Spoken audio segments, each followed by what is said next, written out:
Hi guys, you're on vrm24.com and today we are going to disassemble Infinix Smart 6HD. First, we need to remove the card tray. To do this, we use a special tool inserted into the hole and carefully push out the SIM and memory card tray. After that, we need to detach the back cover. For this, we use a plastic tool. We carefully insert it into the gap between the back cover and the display frame and gently run it along the edge, detaching the back cover.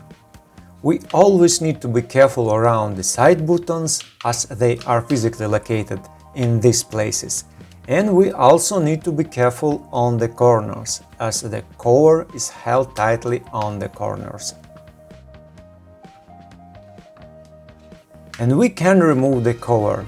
As we can see on the back cover we have the antenna contact pads.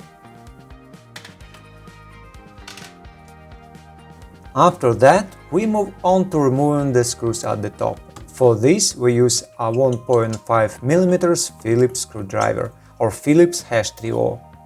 Please note that the screws we have are different, so it is better to place them on a special surface in a certain order so as not to confuse anything when reassembling. So after removing the screws, we need to detach the cover at the top.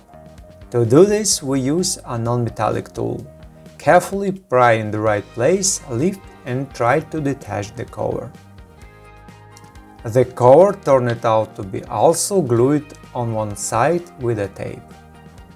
And we carefully remove the cover. On the cover, as we can see, there are also contact pads. And using a non-metallic tool, we disconnect the battery connector. After that, we move on to unscrewing the screws at the bottom. The screws at the bottom may be different from the screws at the top, so we also recommend that they are placed on a special surface and in a specific order. Then we can detach the cover with a speaker. We remove the cover and put it aside. We can disconnect the coaxial cable connector on the subboard. And we can disconnect the interboard cable connector. After that, we need to remove one screw that holds the subboard. For this, we use a 1.5mm Phillips screwdriver. This screw we have is different from the previous ones. And we can detach the subboard. We carefully lift the subboard, turn it over, and as we can notice, we need to detach the vibration motor which is wired to the subboard. On the subboard we have a charging port, microphone, headset jack port, vibration motor and other elements on the back side. In our traditionally small test, we try to insert a tool into the microphone hole, but the protective mesh prevents it.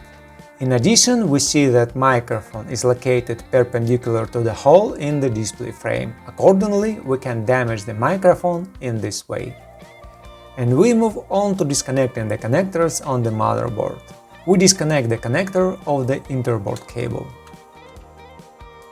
And we can peel off the copper heat dissipating foil on the front camera. We carefully peel off the foil. The front camera we will be able to detach only after we remove the motherboard.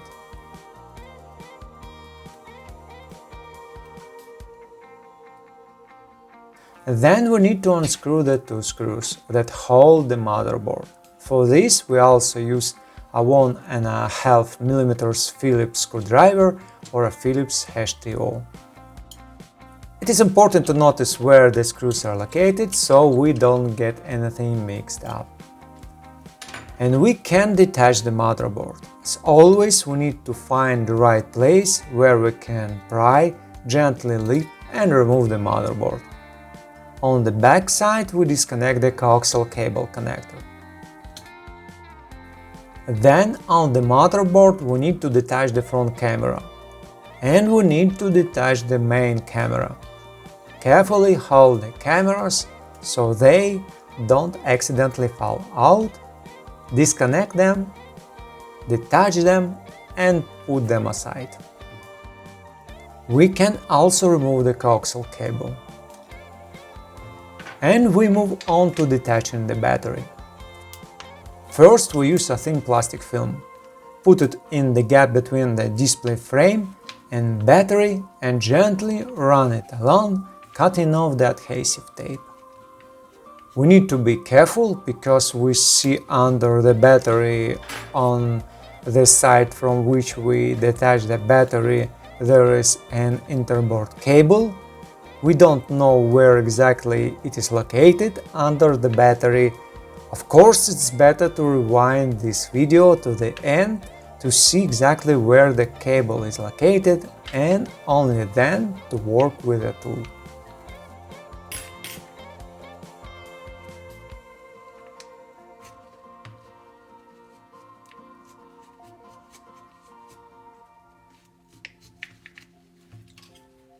We can also carefully leave the battery slightly. We need to be really careful not to damage the battery shell.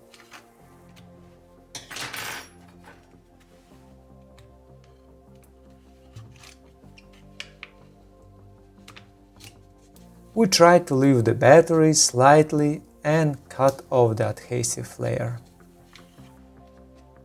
And once we have a good sized space, we can use a thicker tool, a plastic tool, to leave the battery, and we can work more easily with the plastic film.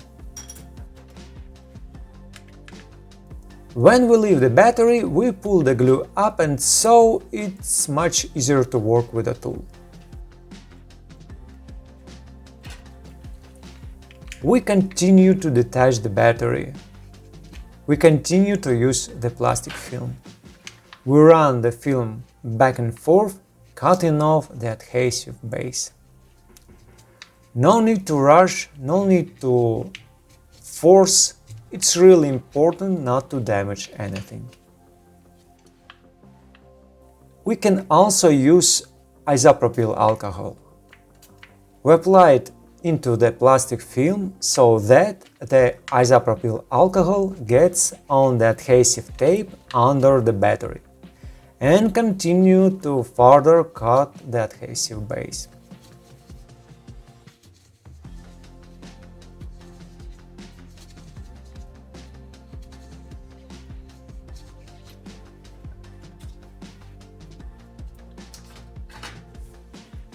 At some point we can leave the battery and use a thicker tool, a plastic card. Using the plastic card, we carefully cut off the remaining glue and try to leave and remove the battery. So we have removed the battery. It is worth mentioning that the battery was firmly glued only on one side. So this is the end of our disassembly. Thank you for watching and see you around or in the new videos. Okay guys, now we're done. Thank you for watching. If you like what we do, please consider subscribing to our YouTube channel, read our articles on our website. Take care of yourself and until next video.